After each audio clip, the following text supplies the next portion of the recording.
أعوذ بالله من الشيطان الرجيم بسم الله الرحمن الرحيم رب اشرح لي صدري ويسر لي أمري واحلل عقدة من لساني يفقهوا قولي رب يسر ولا تعسر وتمم بالخير السلام علیکم ورحمۃ اللہ وبرکاتہ۔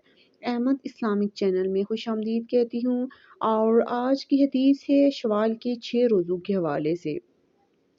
رسول اللہ صلی اللہ علیہ وآلہ وسلم نے فرمایا، جس نے رمضان کے روزے رکھے پھر اس کے بعد شوال کے 6 روزے رکھے تو یہ پورا سال مسلسل روزے رکھنے کی طرح ہے، اور اس حدیث کو صحیح مسلم نے بیان کیا ہے۔ شوال کا روزہ عید کے اگلے دن رکھنا ضروری نہیں ہے۔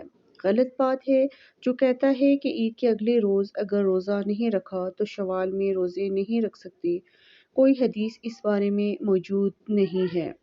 شوال کے 6 روزے 2 شوال سے لے کر 29 شوال تک رکھے جا سکتے ہیں، کیونکہ شوال کا مہینہ 29 کا بھی ہو سکتا ہے۔ اپنی سہولت کے مطابق روزے الگ الگ کر کے بھی رکھے جا سکتے ہیں اور اکٹھے بھی رکھے جا سکتے ہیں۔ نہ ہی کوئی حدیث اس بارے میں ہے کہ اگر کسی نے ایک بار شوال میں روزے رکھ لیے تو ہمیشہ اس کو شوال میں روزے رکھنے پڑیں گے۔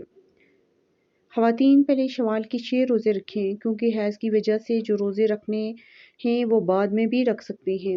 فرض روزے کی قضا آئندہ رمضان سے پہلے کسی وقت بھی کی جا سکتی ہے۔ حضرت عائشہ صدیقہ رضی اللہ تعالیٰ عنہ کہتی ہیں، مجھ پر رمضان کے روزے باقی رہتے ہیں، میں قضا روزے شعبان سے پہلے رکھنے کا موقع نہیں پاتی۔ بخاری و مسلم نے اس حدیث کو روایت کیا ہے۔ اس حدیث سے معلوم ہوتا ہے کہ خواتین شوال میں پہلے شوال کے 6 نفل روزے رکھ لیں، بعد میں رمضان کے فرض چھوٹے ہوئے روزے رکھ لیں۔